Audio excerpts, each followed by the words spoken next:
I guess are all just destined for extremism in your eyes? They're all beyond salvation? They're all just lost forever?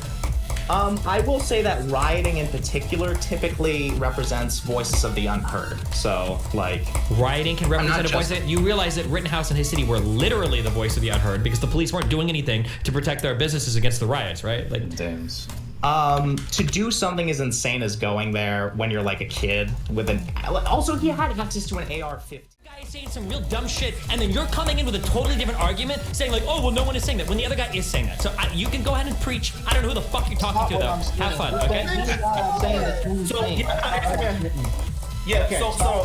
Sorry, hold on, sorry, no.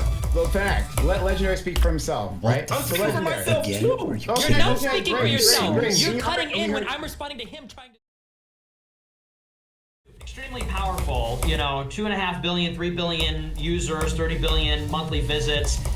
And here's the issue.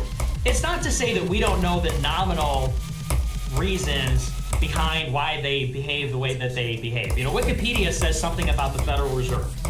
YouTube says they have a reason why they banned Trump. The Federal Reserve says that this is how they operate and this is what it's supposed to be. I don't think anybody is saying that we shouldn't look at what Wikipedia says about the Federal Reserve or whatever.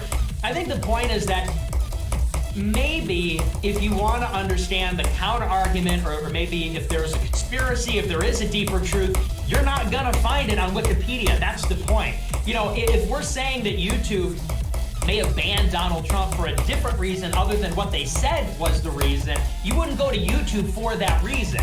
You know, YouTube is not going to say, well, we really banned him for...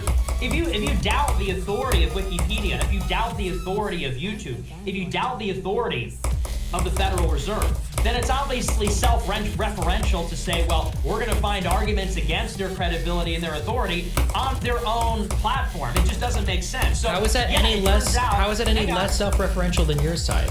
So it turns out, but here's why. Because when you go there and say, well, you watched a YouTube video about it, it's like, okay, well, if the Federal Reserve were engaged in corruption, do you think that it would show up on Wikipedia, or do you think it would be a researcher, independent, who would post it on YouTube?